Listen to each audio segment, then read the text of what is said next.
আসসালামু আলাইকুম রহমতুল্লাহ ওবারাকাতুহু। তো আজকে আমি কোনো মুরগি বা হাঁস যেটাই হোক সেটা নিয়ে কোনো আলোচনা করব না। আজকে আমি আলোচনা করব আমার যে ফার্মের ভিতরে যে সেট আপটা আমি কীভাবে দীর্ঘ প্রায় 10 থেকে 15 দিন কাজ করতেছি ফার্মের ভিতরে। তো আমি কীভাবে আমার ফার্মের সেট আপটা করলাম সেটাই আমি আজকে আপনাদেরকে দেখাবো। তো এখানে হচ্ছে গিয়ে আমার যে বাচ্চাগুলো উঠে আর কি, মানে আমি তো বেশিরভাগই আপনার কুচা মুরগিতে ডিম বসাই। তো ওখান থেকে যে বাচ্চাগুলো হয় জিরো বাচ্চা, সেই বাচ্চাগুলো এখানে নিয়ে আসি এবং এখান থেকে ব্রিডিং করি। ব্রিডিং করার পরে যায় যে এখন 1 মাস বয়স হয়ে যাবে, তখন আমি এটার ভিতরে নিয়ে আসি। তো দেখতেই পাচ্ছেন এটা হচ্ছে গিয়ে আমার 1 মাসের বাচ্চা। এখানে 10টা বাচ্চা আছে। এটা হচ্ছে গিয়ে 1 মাস কমপ্লিট। তো ভালো করে দেখাই আপনাদের। আর এটা হচ্ছে গিয়ে একটা সোনালি মুরগি। এই মুরগিটা আমি কালকে কিনে আনছি ডিমের জন্য। এটা আমি অন্য একটা শিফটে রাখবো। এটা হচ্ছে গিয়ে 1 মাসের, এটা অরিজিনাল দেশি মুরগি। এটাই হচ্ছে গিয়ে আমি ওখান থেকে বোর্ডিং করা কমপ্লিট হলে এখানে নিয়ে আসি। আর এটাই হলো আমার সেই লেয়ার মুরগি, 4টা দেখতে পাচ্ছেন। এখানে থাকে, নিচতলায় থাকে হচ্ছে আমার লেয়ার মুরগি, আর উপরতলায় থাকে আমার বোর্ডিং, যেগুলো বোর্ডিং করি বাচ্চা, সেই বাচ্চাগুলো থাকে উপরতলায়।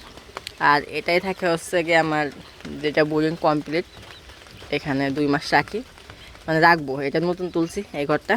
2 মাস রাখার পরে তারপরে যায় হচ্ছে গিয়ে আমি বাইরে বের করে দেবো। আর ওইখানে থাকে হচ্ছে গিয়ে আমার রাজহাঁস, 2টা রাজহাঁস। তো যেটা মজার বিষয় সেটা হলো রাজহাঁস ওইখানে এই যে আমার একটা মুরগি ডিমে তা দিচ্ছে। তো এখানে এভাবে ডিম দিয়ে ওইখানে বসায় রাখছি।